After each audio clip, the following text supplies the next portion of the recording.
Flyover Malagasang. Patuloy pa rin ang paggagawa dito. At itong lugar nga na ito ay close road. Ayan. At update pa rin tayo sa lugar ng open canal. Close road. Do not enter.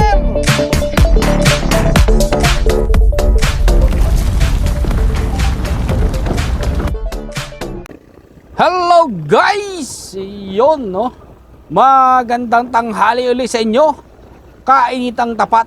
Ayan, mag-update muna tayo dito sa may Open Canal Road. Yan.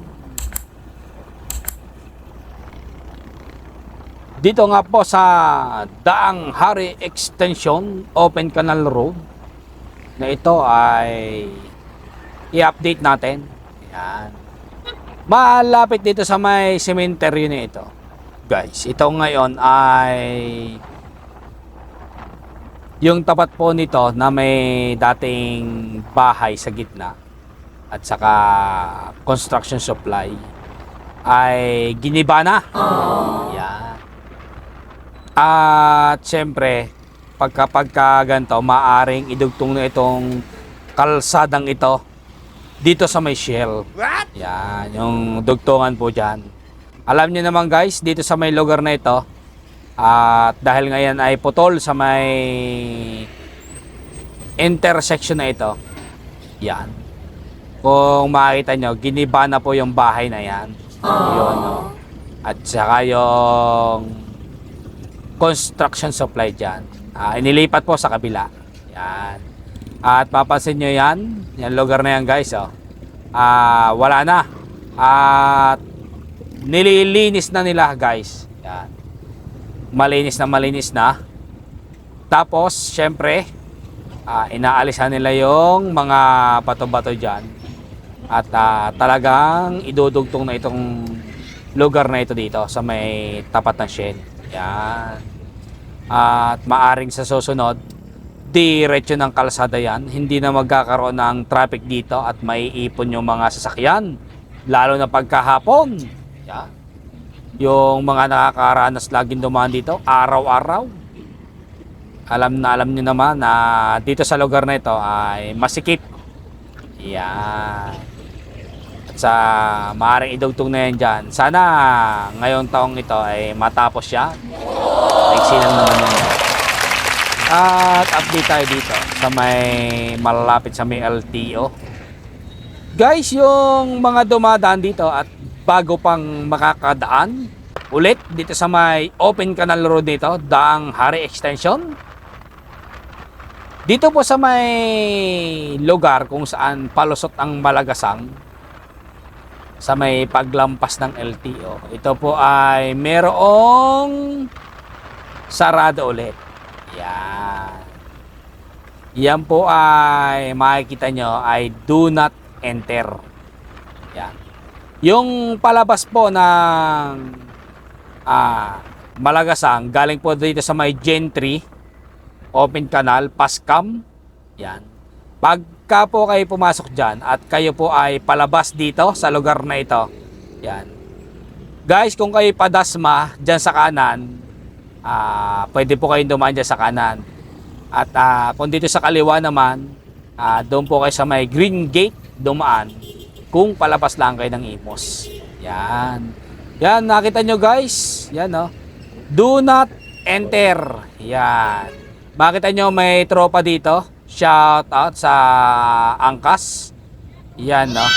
At kaya po yan ay nakatigil dyan. Siya ay dapat susunod doon sa may pumasok sa ayong isang motor na yon. Pero nasita po siya dyan ng pulis. Yan. Nado doon po. Bawal na po talaga pumasok dyan. Kaya yung mga lalawas sa puntang Daang Hari, pwede po kayong dumaan dito sa may Green Gate. Yan. Labas na lang po kayo sa may Malagasang Road. At ito nga po ang Green Gate. Kung makita nyo, no entry para sa mga truck. Yan. Light vehicles lang po ang po pwedeng pumasok dito ngayon. Dahil nga po yung lugar na sa may labasan nito ay mayroong ginagawa. Shoutout dun sa naka-enduro. Napakalupit. Yung humps hindi pinansin, dire-diretso lang. Nakita nyo ba yun? Balikan natin guys.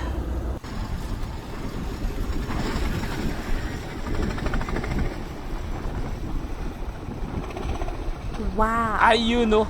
Tumalon lamang dun sa humps. Hindi ko kaya yun. Yan. At guys, yan. Dahan-dahan lang po tayo dito.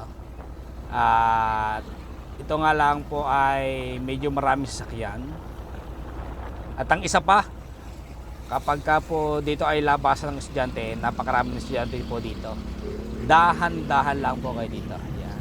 Kung saka makita nyo naman, madaming humps. At kailangan tumigil pa rin talaga. Yun, no. At ayan, dito sa lugar na ito, mapapansin nyo naman maraming tindahan kaliwat kanan sa may hanggang sa paglabas po dito. At dito nga guys sa paglabas na ito, kung mapapansin nyo, yan, ito pong lugar na ito ay ginagawa itong may kantuhan na ito, kaya po bawal ang malalaking truck dito sa pagpasok sa Green Gate. Yan. At mapapansin nyo rin, ginagawa pa po yung mga kanal na yan dito sa may kanan paglampas nyo ng Green Gate. Yan po yung isang malaking project dito sa Malagasang na ito. Yung kanal na yan ay gagawin na ring kalsada na madadaanan para mapakinabangan ng mga motorista. At dito nga sa lugar ng Flyover Malagasang, ayan, at mapansin nyo naman, yan po yung ginagawang flyover. Yun, no. At yan po ay nabuhusan na yung taas. At makita nyo, may ginagawa po dito sa may bandang kanan. Yan. Kung bakit sarado yung lugar na yan. Ito yung dahilan kung bakit hindi pinapadaanan ng palabas galing ng gentry. Yan. Sa lugar po na ito ay hinuhukay na, at ang lugar nga po na ito ay one way lang, one lane lang po ng sasakyan. Doon sa lugar na yon, sa may kaliwa, lumulusot ang mga sasakyan. Yan. Kaya po sarado ngayon doon sa may malapit sa may LTO. Yan, ikutan po natin itong labas na ito. Ayan, tapos balikan natin ulit.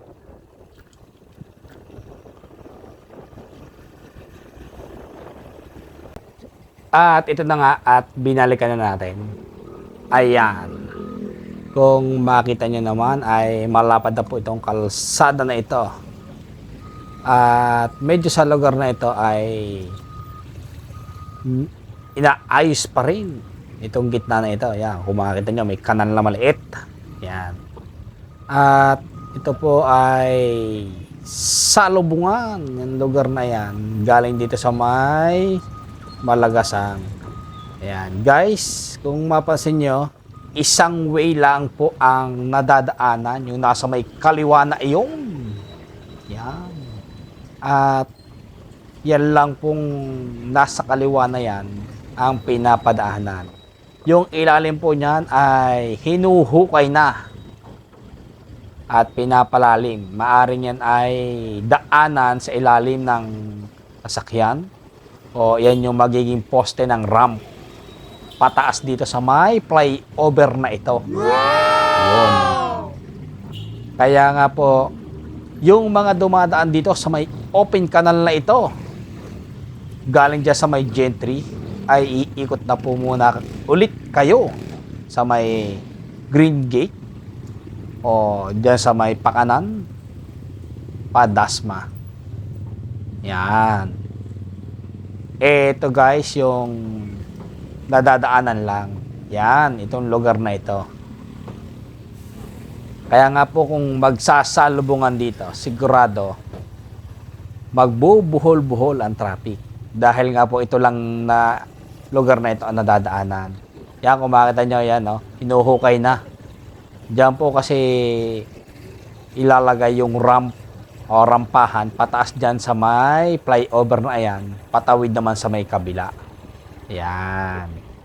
Yan po ang dahilan kung bakit nakasarado yang lugar ng kantuhan pagkalampas ng LTO Imus. Yun. At sa lugar nga nito ay may mga ginagawa pa rin. At totoo niyan, madami talagang construction na ginagawa dito sa kalsada dito para sabay-sabay silang matatapos at dire-diretsong madadaanan hanggang dyan sa may labas ng Arnaldo. Yan. Dito sa may bandang kaliwa ay binakbak na rin po yung kalsada dyan, yung lumang kalsada. Yan, yung nasa may gilid na yan sa may kaliwa. At yan po ay pinapalitan na ng bagong kalsada at ipapantay dito sa lugar ng dinadaanan natin ito. Yan, mapansin nyo guys, yung may harang na yan. Yan po yung mga binakbak na. At maaaring sa susunod, buhusan na rin yan para pagtapos ng tulay ng Malagasang, tapos na rin itong lugar na ito. At dire-diretsong madadaanan na. Ayun, no. Yung mga papasok at mag-a-attempt na kumaliwa dito guys, ay sigurado maaari kayong matikitan dito. Lagi pong nakabantay dito ang masisipag nating enforcer dito sa Imus. Shout out sa inyo! Yun, no?